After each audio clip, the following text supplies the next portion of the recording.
Welcome to Florida Focus, a college football podcast. My name is Brandon. I am a lifetime Seminole fan. I am Chris, and I am a dreadful Gator fan.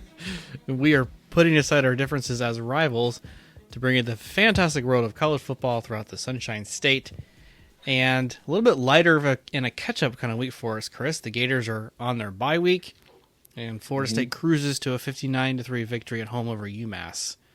So, give you a couple minutes just to say, how did you feel about the week off? Any news? Anything? What would have been your mindset going into it?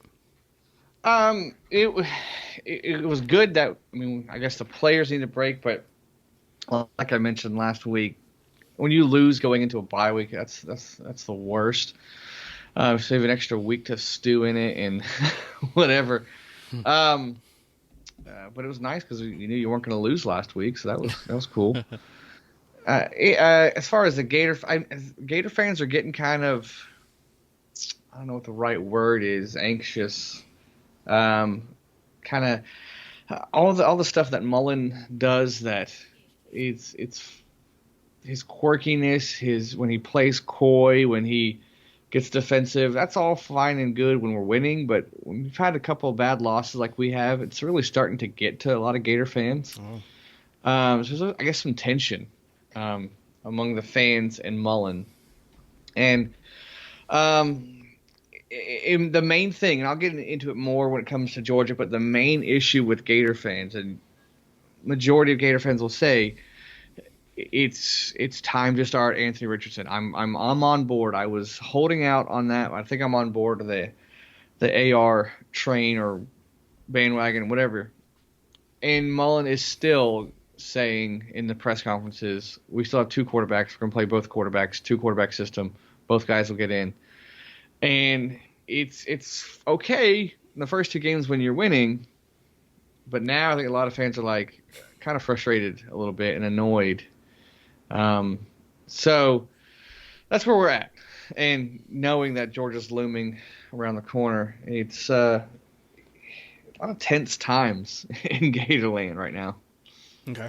Even though we did have a bye, it's still a lot of tenseness. Is that the word? I don't know. Going on. Okay. Very tense atmosphere. I gotcha. I see what you're saying. Yeah.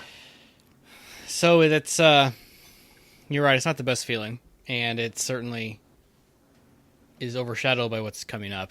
I can understand. Yeah. And I really keep going back to what you said, which is, I can forgive the Alabama loss, obviously. I can maybe forgive the Kentucky loss, and LSU, really not so much. Right. So I can imagine most of Gator Nation agrees with you on that. Yeah. And a lot of the antics that Mullen does, and I've been honest, when he does stuff that annoys me, I'll flat out say it. And when he does something that's good, I'll praise him. But the annoying stuff, you let it slide as long as you're winning and the program's doing good. When it's not, then it really comes to the surface a little bit. Sure. So just his non-committal, not wanting to. I don't know what it is, Brandon. I'm not really sure what. I think it's a lot of. It's not his idea, therefore he doesn't want to jump into it and commit to it, and I think that's kind of where we're at with him. And I'm not saying fire him. I'm not saying. Maybe he's on the hot seat a little bit, but I'm not saying fire him. But it's really starting to okay. It's not funny anymore. I remember this with McElwain when I used to love at first when he was either doing a press conference or after a game interview, he would always look around and go, oh, did you look at all these great fans? Oh, they're just real happy to be here. Oh, shucks, I was like, oh, that's cool. And then it was the same attitude when you were losing. You're like, okay, it's not funny anymore. It's kind of annoying. You should be upset. I'm upset. You should be upset. Kind of the same attitude with towards Mullen, but hey, winning fixes everything. So Get some wins, and then we'll forgive him. You ever see the movie Swingers with Jon Favreau, Vince Vaughn? Is that like pool or poker? No, yeah. Well, a couple of guys trying to make it in L.A., but one night they decided to go to Vegas. They're like, They're like, it's about a little 3.5 hour drive from where they were. When they first start their road trip, like, Vegas, Vegas. And an hour in, they're like, yeah, Vegas, yeah. 2.5 hours, they're like, Vegas. Yeah. By the time you get there, like, oh, we're almost there. Yeah. So you're right. At the same destination, the enthusiasm starts to die. Yeah. I gotcha. Wow. So, but hey, I mean, you win Saturday and then forget all this ever happened. But yeah. We'll get into that a little bit later. Indeed. Florida State played UMass, as I promised you, Chris. Not a whole lot to cover here. I mean, I'd be nitpicking to really criticize my team on this win, so I won't do it. The only funny thing I found, which isn't so funny really, is the opening kickoff got fumbled away, and UMass scored 3 points. So we actually trailed in this game, believe it or not. 3-0 for all of like 4 or 5 minutes before we scored 59 unanswered. So, right. You're up. Florida State's up 17-3, and UMass actually did have one drive that went the entire field. They get inside the 10-yard line, and we intercept it in the end zone. So, any hope of them getting double digits or getting any kind of respect from our performance was gone right then and there. Right. And I think we scored 3 touchdowns in the last 5.5 minutes of the second quarter to go up 38-3 at half. So it was essentially garbage time all of the third and fourth quarter. Right. I think Chuba Purdy had 3 touchdowns in this game, if not 2, and we had a pick 6 on defense. Your whole team gets involved. We were scoring with our second string, and Florida State's second string is, they're scoring on you repeatedly. You got some issues. So that was good. It's easy to forget for a Saturday the struggles and the way that Florida State started the year 0-3. So it was kind of nice to put that behind us. I was going to mention going down 3 early, but you outscored them 59-0 after that, so that's good. I will say, Brownlee? Yes, he had the pick 6. Good for him. I mean, that Jacksonville State game, he was the guy that got burned. Yep. So this is a good thing that happened to him. I know he's had a rough season. A little redemption, as we mentioned, if he's up in run coverage, he's much better. And so you're right. And to see the secondary actually have some presence and get some stops and make some plays, that's huge. Maybe that builds the confidence going forward. Yeah. And I can't look past 365 yards rushing. And again, UMass, but still, I mean, it's hard to rush that much against air. Yeah. Unless you're running against Florida in the second half of the LSU game, then that's kind of the same. Same thing. Yep. It's really cool to see we actually, in my opinion, have a quarterback of the future, and that's Trayshawn Ward. And so that's present to me every Saturday now. And until he's proved me wrong, that's my guy for next season. And it was also good to see Toafili back. He hadn't been out at least a month. So to see him in that, I don't know, they tried to put him in the 1 and 2 rotation last year in the running game. Now he's the 3 spot. Hey, the more the merrier. Yeah. They could each rush for 100. That's fine with me. Go right ahead. Yeah. But it's good to see Florida State not mess around. I know that many Florida State fans were kind of stressing after they went down 3 to the hilarity that was that kickoff and then letting them score. I bet you. Were you thinking, here we go again? No, actually, I wasn't. Okay, I really was just kind of laughing at it. I was like, really? Because I'm the kind of guy that says, hey, return the kickoffs and punts and take that chance. And Florida State this year, in this game, you didn't need to do that. You didn't need to leverage field position or, playing that kind of jazz. But the fact that they did go out and do it, I was like, oh, okay. Well, all right. It's Saturday, 12 noon, ACC Network. Let's give them some fun, I guess. I don't know. So, no, I wasn't worried. I just kind of laughed at it and then moved on. Okay, good. Yeah, they handled the business after that, so yeah, good on them. Yes, indeed. And it's hard to believe FSU is going to go a month without losing a game, the way they started this season. And I will note that the scheduling of this game after a bye week, I don't know that FSU's ever done that before. If they have, I would need our listeners to tell me, but I actually kind of like it.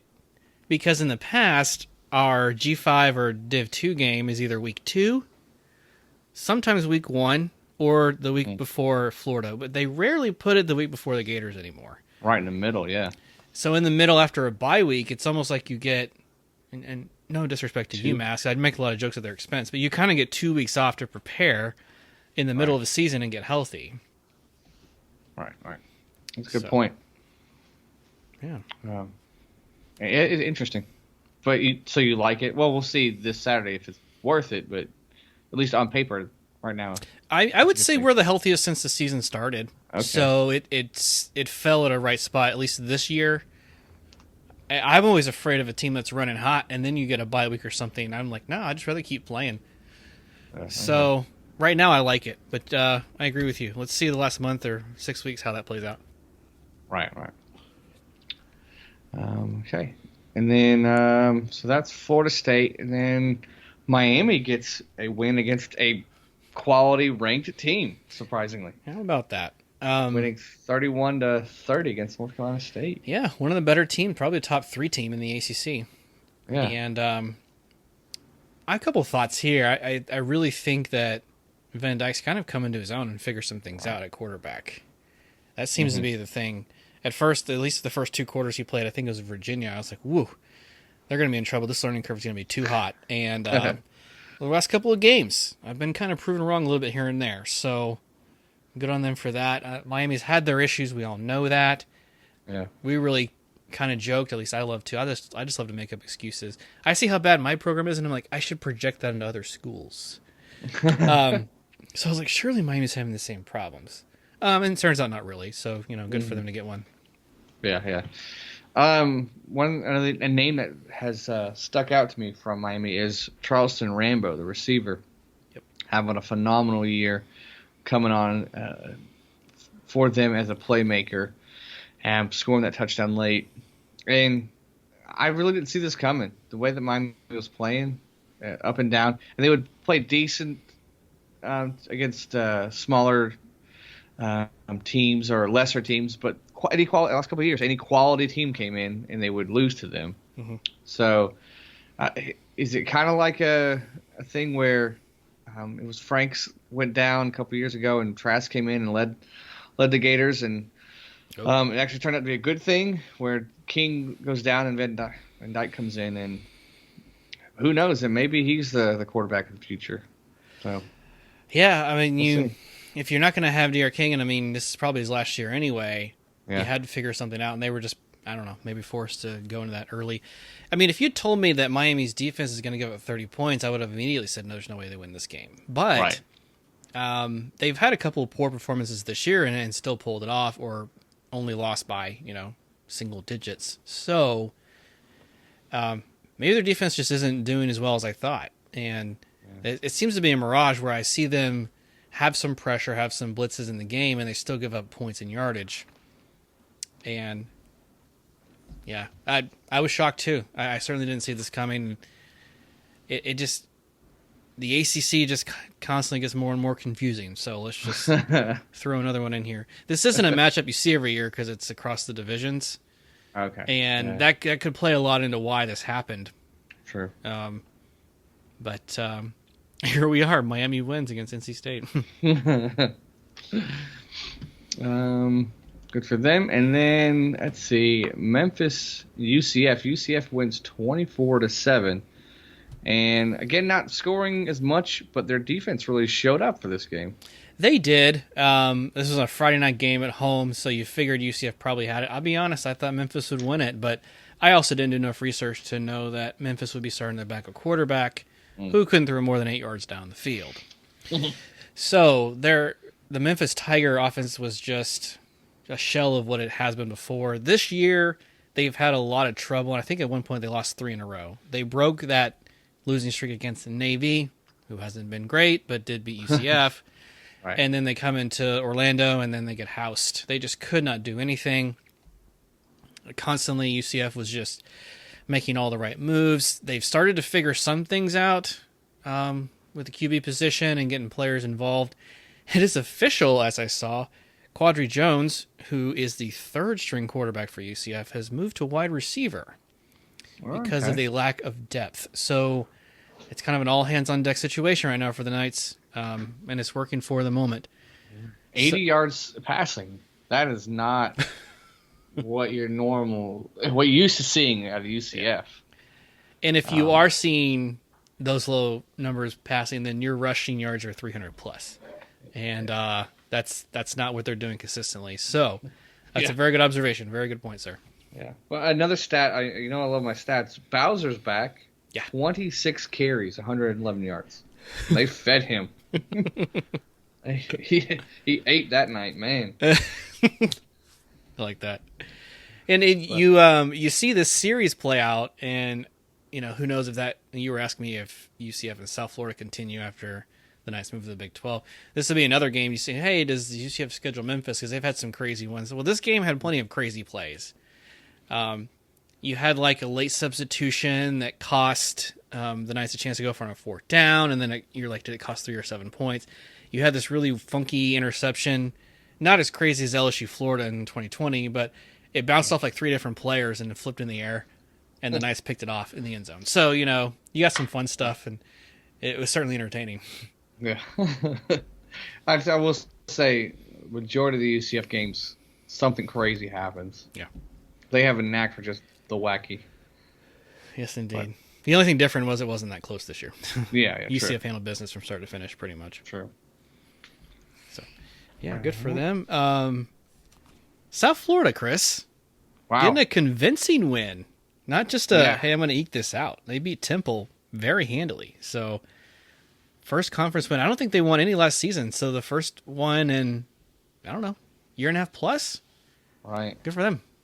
Yeah, I did. I mean, I picked USF to win, but like you said, convincingly. Yeah. Nearly 3 touchdowns. Where did this come from?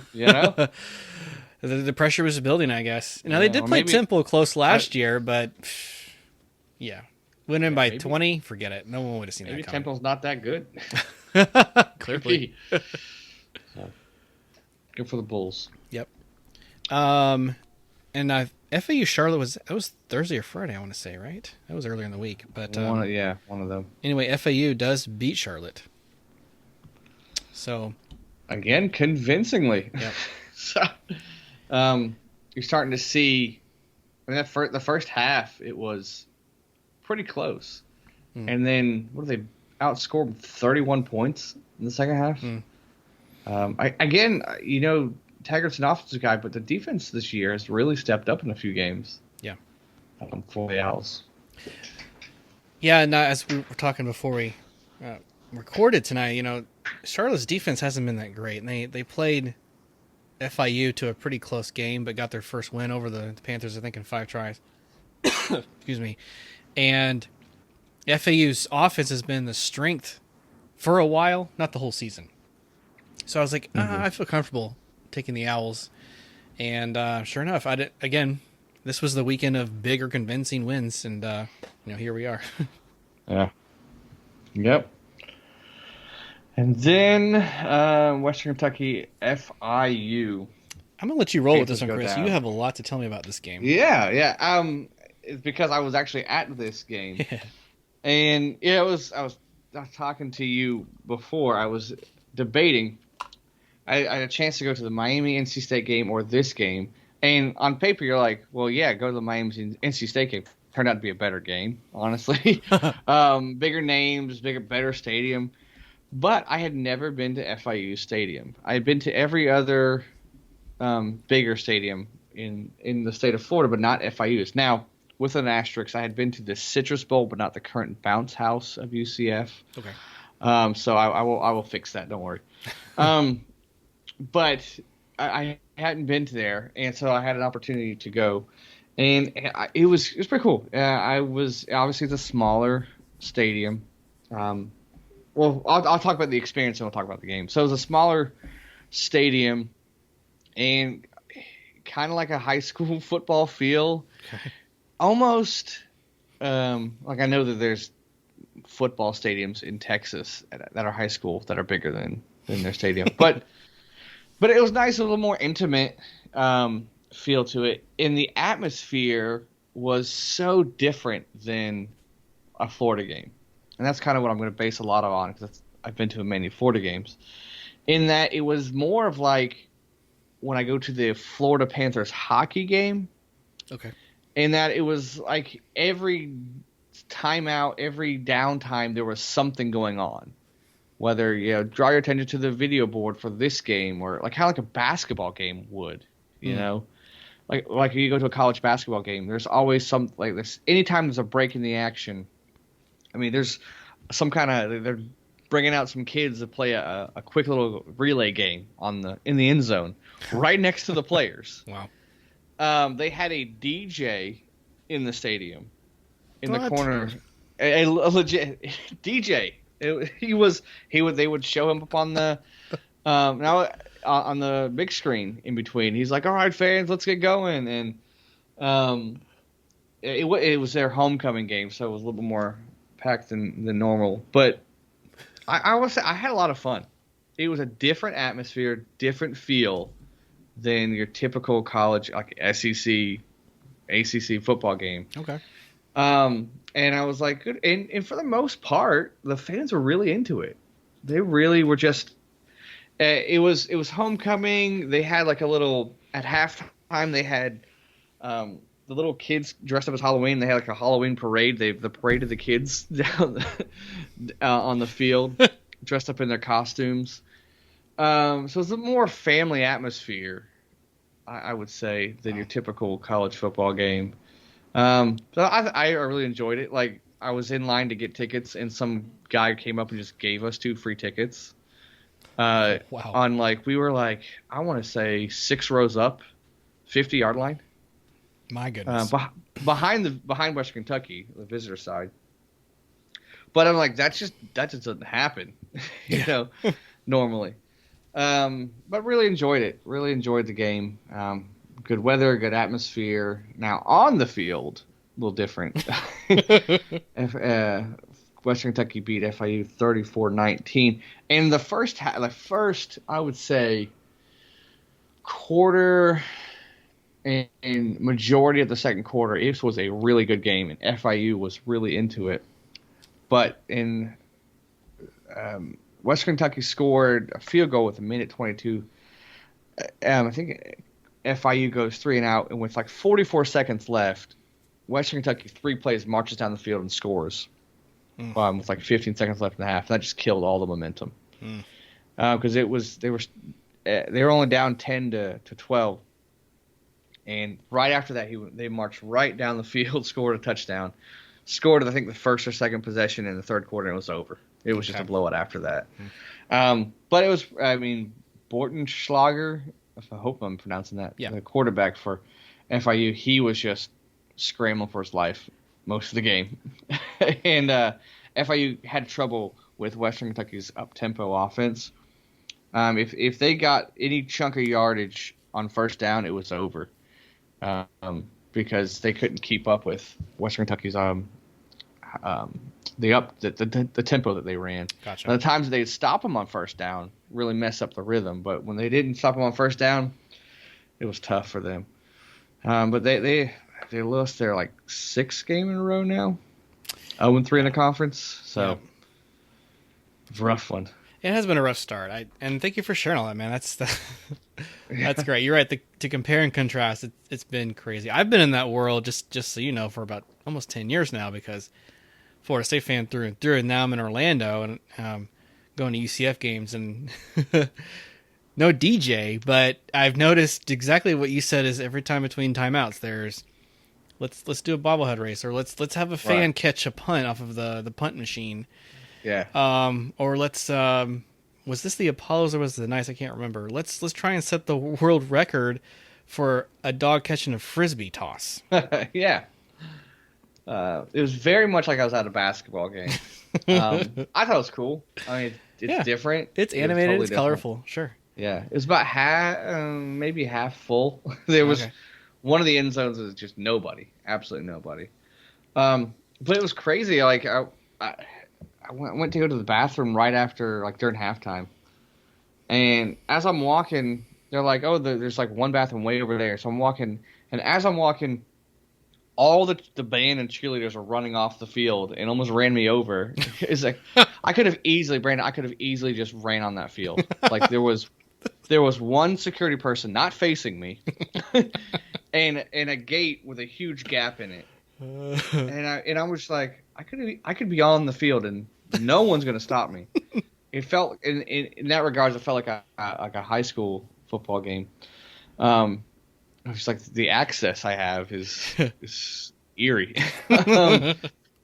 But I really thoroughly enjoyed myself during that game, mainly because if I wasn't like an FIU fan, so it wasn't tied to what was going on in the action. I was just happy to be there. But it's cool. It's a cool experience. What you wore shirt wise? Oh, I wore a Top Gun T-shirt. Okay, neutral. I went neutral. Neutral on this one. All right. Yeah. Top Gun. Good choice. Yeah. Well, that's cool. But yeah, they good experience. Glad you got to do that. Yeah, me too. Kind of jealous. You and I have been to the FAU stadium together. Yeah. And I saw UCF play there, and you and I went to you went to UCF the bowl game there too. Right. Yeah. So it's interesting to see how the South Florida teams have their football experience. Yeah. Good stuff. Yeah, even FAU was a little bit more casual. Yeah. And the stuff they had going around it too. So it's nice to mix it up and see it.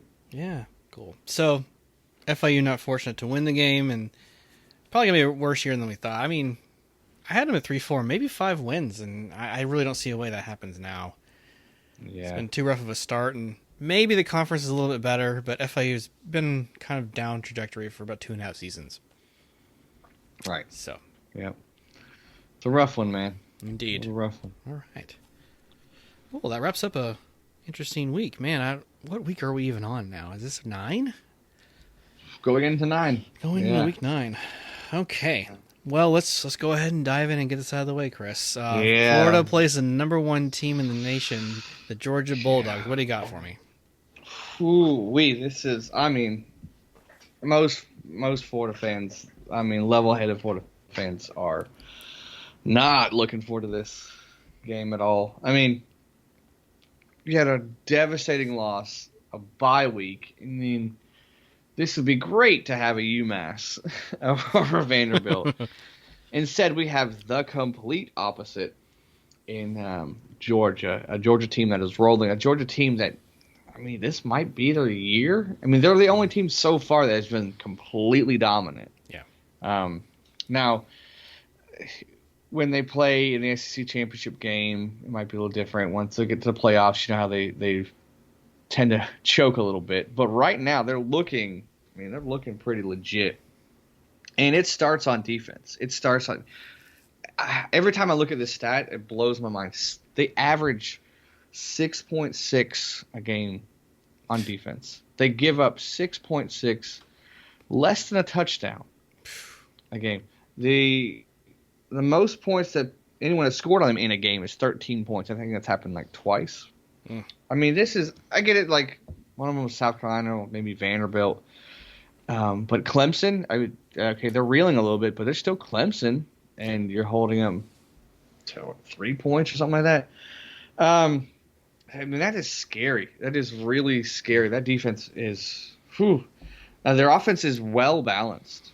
Nothing that's like crazy, but a well balanced offense. No matter who's in the at the quarterback, Bennett or Daniels, they've been effective. Zamir White, the running back's good, but one guy you have to look out for, their freshman tight end, Brock Bowers. He is probably your biggest threat in the passing game for them. But a well-disciplined team. They don't mess around. They know who they are. Let's run the ball, and let's just shut them down on defense. And it's worked for them. So I'm a little nervous. I'm a little nervous about many things, but the main things are stopping their run, because they do that well. And I'm like, which run D is going to show up now? Now I don't know if that second half against LSU was a fluke, or is that a sign of things to come, or what? But if you're Georgia, run the counter, and then run the counter, and then run the counter. Make us stop it. But what really scares me, though, is the play action. Play action to the tight end Bowers. I'm so nervous of that play, because our safety play has gotten better, but still young guys back in there. And I don't know who's going to cover that tight end, especially if we hopefully are going to load the box. I don't know what you'd rather lose by, a deep pass or like we did against LSU where they just they're running it and here comes 7 yards. Here comes 14 yards. Maybe I would rather lose by the pass. I don't know, sell out in the running game. But so that's what really scares me from Georgia. This is how Florida wins the game. If we are to win the game, this is what needs to happen. I think you need to pick a quarterback. I think it has to be Anthony Richardson. And if you want to have Jones to come in to give him a spell every now and then, but it has to be Richardson because I think he just gives you the better chance to win the game. This two quarterback stuff, this little cute cat and mouse he does, just it's not funny anymore, and pick one. It's one thing if it was the style of quarterback was totally different. I say this a bunch of times. I'm going to say it again. Tebow and Leak, their styles were so different. So when the other one came in, it was you had to prepare for it. But really, Richardson and Jones, very similar styles. I just think, Richardson's faster. Obviously, Jones gives you more experience. I think Richardson has that explosiveness that Jones doesn't have. So I think you just give him a chance. You're probably going to get rolled anyways. Throw Richardson in there for a half, and if we're down by 35, then Jones or something. I don't know. But I think he's got to stick with one, and I think it has to be Richardson. But Mullen, he does this in the press conference. Oh, we'll still have two quarterbacks. I don't know if he's just being coy and just trying to mess with Kirby Smart. He does this where he'll say, "Oh no, we're doing this," and then really it's something else, just to mess with the other team. So I don't know I don't know. I do like his ability to call plays on offense. Sometimes he gets a little stubborn, sometimes conservative, but overall, I like his ability to play call and scheme. Will it be enough? We'll see. The magic number is 14, right? You gotta get to 14. I think we can get there. I don't know if we can stop Georgia at the same time, but if we win the turnover battle, I think we have a chance. If we win it, but that is a huge if, right. Because we haven't been doing that this year. We're not aggressive enough on defense. A lot of bend, sometimes break. We broke against LSU. Yeah, but we lost the turnover battle 4-0 in that game. We don't throw one pick or we force one more pick. If we break even in that game in turnovers, I think we win that game. I think same thing with Kentucky. So if we do that, but we're going to have to rely on Georgia to mess up. And it's not a good position to be in when you're relying on other teams to mess up. Yeah. So that's where we're at. So we have to hope that they have mental errors and help us out. If we win the turnover battle or even tie it, I think we have a good shot. And then I think it's a hot seat game for Mullen, definitely for Grantham. Mullen, I will say he plays to his competition. He coaches to his competition, I should say. So I think he could coach him up for this game. I don't know if it's going to be enough, though. And when I say I don't know, it's not going to be enough. And there are some ways Florida wins. Absolutely. It's a rivalry game. We have talent. And Georgia can mess up. But as of right now, they're not showing me that they are going to mess up. True. So I'm going to go Dogs. I'm going to go Dogs big, 34-16. I think we get down early. We make it interesting in the third. They pull away in the fourth. 34-16, Georgia. Okay. And then to your point, Georgia is human after all. They do bleed. So they're not perfect. And where I see it the most is offensive production. Pass yards, the nation 97th, rush yards 62nd. points 30, but that's off of their defense. They're gaining a lot of field position off of turnovers and special teams. So, yeah, they're efficient on offense, and they do what they need to do. So, if you don't give them anything and they have to drive the field the entire night, that's kind of a different story. So you're right there. Running the ball and controlling the clock, that's what they're going to do. You can just Georgia right back at them, And I'm an advocate of special teams, but in reality, that phase of the game is only, 15% of the game?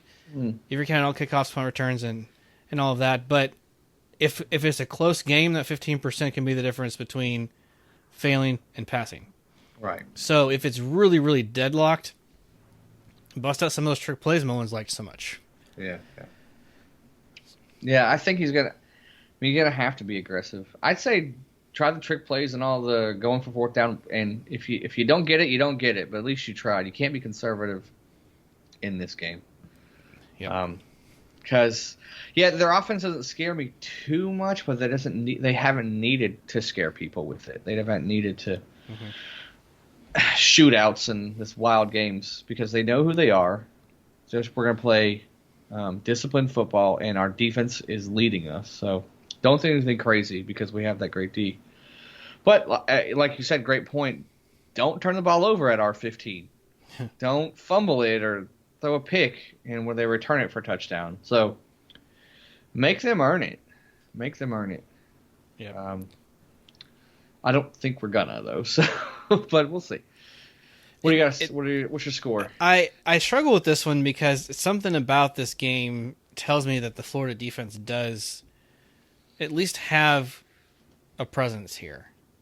But I'm going to take 31-13 Georgia.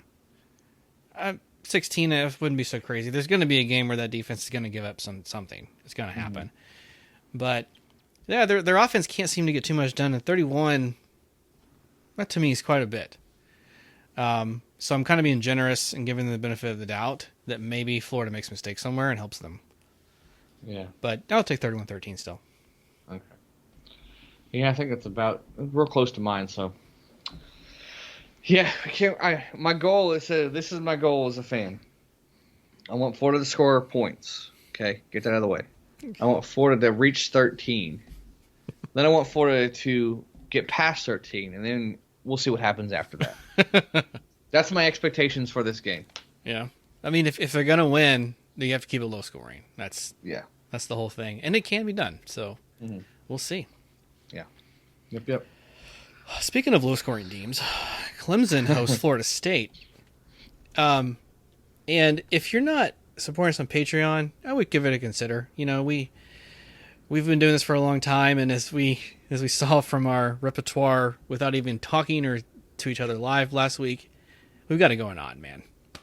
We've been friends for how long? I don't know, 13 years, and we've been doing the show. This is season 4. Yeah. So, patreon.com/Florida Focus Podcast. If you have been a member of Patreon this week, you would have seen this following stat in our chat. There are 2 Power 5 programs who have failed to score at least 20 points in a game so far this season. One of them is Arizona, who's 0-7. The other team is Clemson. Yeah. Power 5 versus Power 5. Yeah, P5 versus P5. I'm sorry if I didn't clarify that. Yeah. Who thought we'd be saying that at the end of October? Real. But it's absolutely true, and it's really a shock, and you know, the 4-3 record for Clemson wouldn't surprise you if you see that. And it is, and one of those is Georgia. That's fine. Man, what a difference the playmakers make, and it's really been the wide receivers for Clemson. Of course, not having Etienne in the backfield has been really devastating, and that's been clear from the get-go. DJ just has no one to get the ball to. I said preseason that this is the game where Clemson would take out some frustration on us and blow us out. I'm no longer of that opinion. Yeah. So I'm not going to say we're going to lose 62-10 anymore. But what I am going to really watch out for is, what does Clemson have?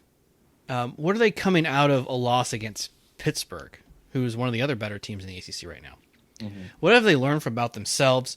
What can they really do when they get back home? Now, all of their losses have been away from Clemson, so they're back home now. doesn't bode Right. well for Florida State. Yes, FSU is riding pretty well. Yes, they're healthy.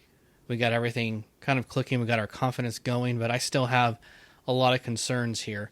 Florida State is only, I don't know, 2 or 3 guys, away from being, ejected from or sportsmanlike penalties or an unfortunate injury or some kind of, I don't know, off-field issue, which I haven't heard anything about, but I'm just saying 1 or 2 players being off of this team can really affect the balance. Then we're going to see it revert back to the Jacksonville State, Wake Forest, Louisville matchups.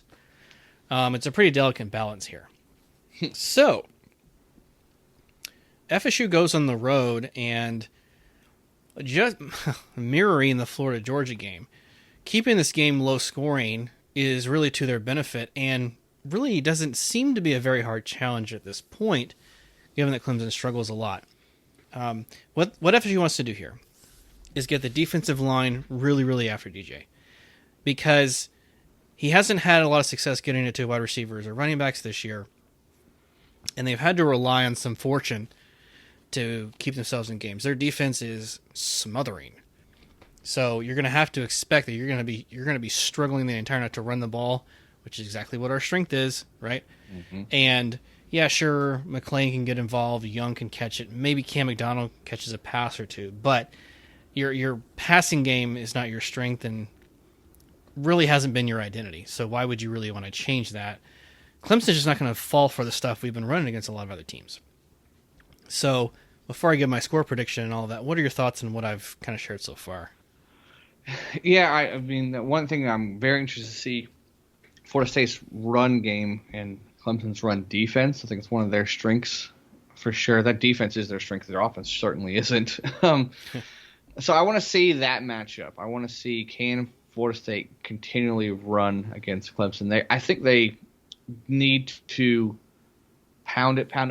Don't if they get down early, don't panic and still run the ball. At least attempt to, maybe get a play action later. But I wouldn't abandon the run early, even if they get down. I didn't really follow it too well, but did DJ get benched in the last game? Is he still like their starting quarterback for this game? Oh, as far as I know. Okay, I thought he got benched against Pitt, but I could be wrong on that. Yeah, they have some talented wide receivers. Does Clemson, and that's been a weakness overall against Florida State is their pass defense. Yeah, I'm very interested to see some of these matchups. The line right now is 9.5 for Clemson. Do you want me to give you my pick? Sure, go for it. Okay, so Clemson is reeling a little bit. They are at home, which is very helpful. I don't know what Florida State team we have.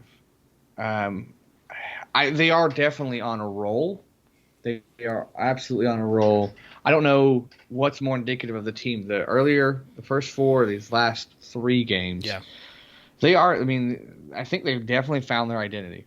I like what I see out of, you have a healthy Jordan Travis. You have a confident running game. The defense is starting to get a little more confidence. I'm really worried about Clemson, though. I don't know. I think they're going in the wrong direction. Florida State, I think, is definitely going in the right direction. You can easily say, yeah, it's UMass, Syracuse, okay, whatever.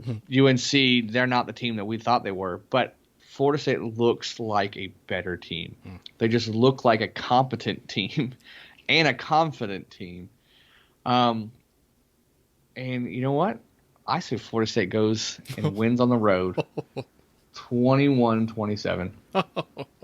And I have no confidence in Clemson right now. And yes, I agree. Florida State is the wins aren't, I don't know, good wins, but they just look like a better team right now. So yeah, I'm pulling the trigger. Florida State with the upset, if you can, on the road at Clemson, 27-21. So I'm picking Florida State to lose by 3 because up until this Pittsburgh game, that was Clemson's pattern. They were 3 or sometimes 7.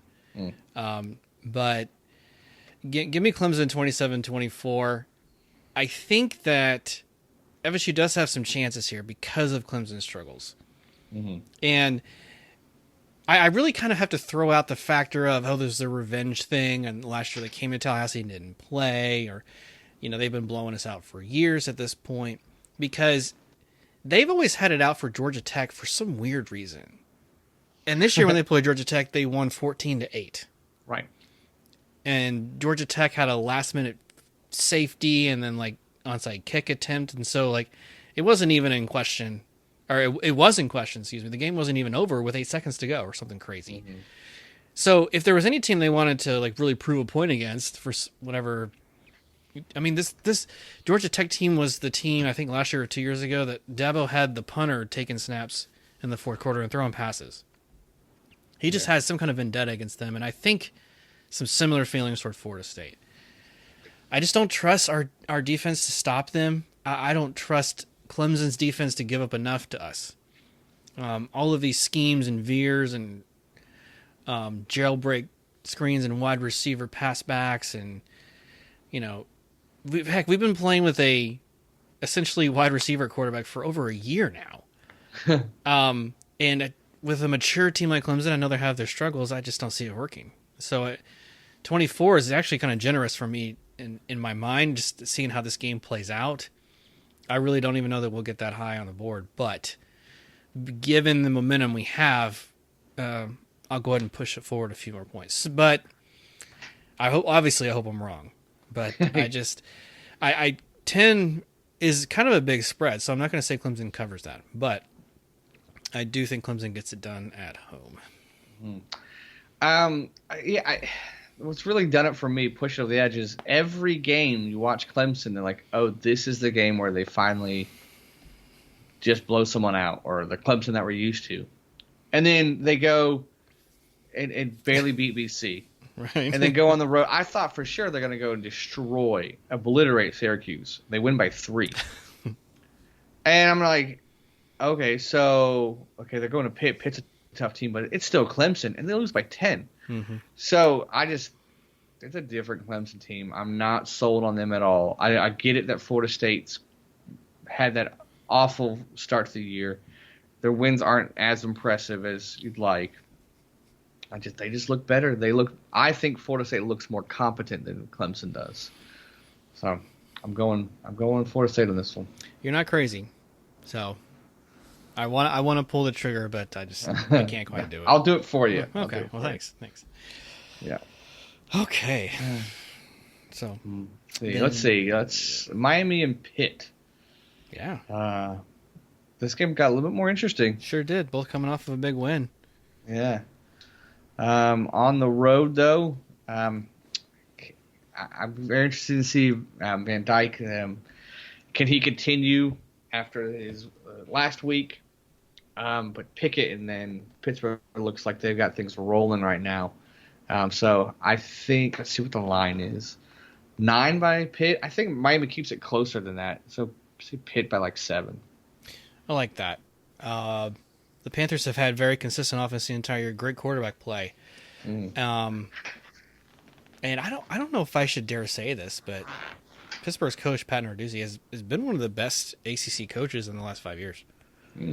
Very consistent. He actually beat Clemson a few years back, one of the years they won the title, actually. So, I don't know how far they can get. They always seem to do this and then win big games and still finish with 7 or 8 wins. So I don't really know how to figure them out from that. But they can win the big ones, as they've proven a couple of times. Don't know that Miami's a big one, but given the season you're having, you would hate to see it derail after a big win against Clemson. Yeah. But yeah, I agree. Panthers, I'll take them by 6. How about that? Not 7. Okay. Gotcha. All right. Who knows? Miami just could easily surprise us. Right. That's just the way they roll. Indeed. Let's see. UCF at Temple. I mean, I think probably going to be closer than it should be. Probably ugly, but I think the Knights win on the road.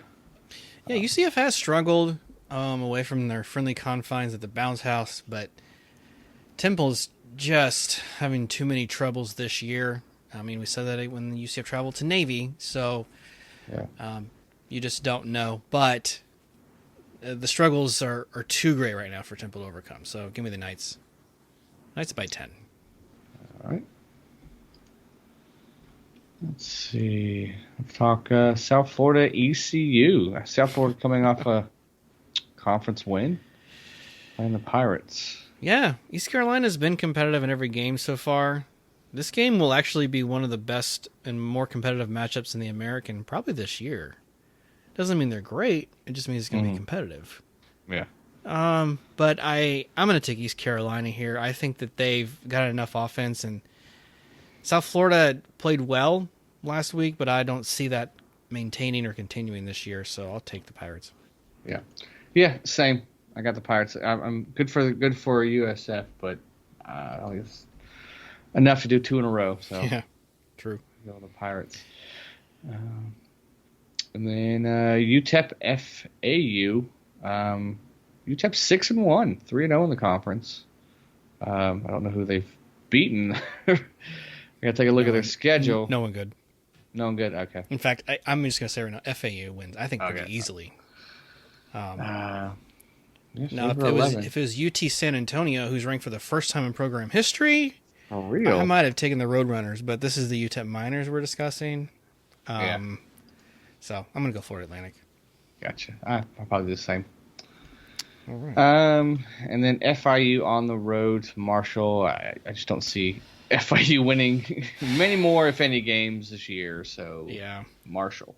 Give me Marshall too. I think I'll pick probably somewhere along the road FIU to win one more this year, but that's really going to be it. Right. Tough sledding, but yeah. Okay. Okay. That is it for us. Indeed. All right, so I did want to give you and the fans a quick update on our picks that we've had through the years. We've picked all the Florida teams, and so far after, 8 weeks, you are leading by 2 games ahead of me. Oh. And I started off ahead, then you had a huge lead, and I'm slowly chipping back. So let's see if we can get it. Although I wouldn't mind if FSU lost and then I lost because of that. That's okay. I wouldn't mind getting a pick wrong because Florida beat Georgia. Right. I would sacrifice that. We're not picking their teams to lose and then rooting for it to happen, I think is what you're saying. Yeah. But good on you for leading so far. But it's not over yet, my friend. Yeah, halfway through, I got to buckle down for sure and get that lead, and I got to widen it a little bit. You don't by chance have in front of you the overall records of our picks, like? Oh, the total? Yeah. No, I just have how many we got wrong. No worries. You got wrong less than I have gotten wrong. So, if that makes any sense. Math. Yeah. So we'll maybe we'll consider the Patreons having full access to that page. They can look at it anytime they want. Yeah, that'd be cool. So because we keep running tally, and we have some other projects that we're working on, and we're perfecting and shining up and polishing that we may share later on. And the Patreons there probably already know about. So, But yeah, speaking of that, they know how to find us if they want to donate on Patreon. But anyone else who is part of the community right now, Chris, how can they communicate with us? You please go to FloridaFocusPodcast.com and share with a friend. Tell everybody you know. We're loving what we're seeing, especially on Facebook, but we want to see all the other avenues as well. If you like the podcast, if you are a fan of the podcast, do us a favor and tell someone. Yes. And send a link or whatever you got to do. Let someone know. To this day, at the end of 2021, the number one way people are recommending podcasts is word of mouth. Over 70%. If you think about it, I look at my catalog of podcasts. That's how I found them. People have told me about them. So just to echo exactly what Chris said, just spread the word. FloridaFocusPodcast.com. How easy is that? Yep. Yeah, simple. Yep. Simple. All right. Well, Chris, what are your final thoughts before we go and sign off? I can't wait till 7:00 on Saturday. So my dread and anticipation will be over. I'll have another feeling of dejection. But the anxiety will be gone. But on 7 o'clock on Saturday, I can start looking forward to South Carolina. So, And I think there's ways that to pick your spirits up, because that's the kind of guy I am. There's ways that Florida can come out looking good and accomplishing some goals in this game. yeah. And I think they can check some boxes. So, here's to that. Yeah, let's go for that. Sure. Sure, why not? Yeah. All right. Well, Chris, thank you as always. We're nearing episode 120. We're getting pretty close, so it's been a fun ride. Let's keep it up. But to all the fans, thank you. You give us an hour a week, and that means a lot. This is Brandon saying, "Go Noles." Chris, go Gators.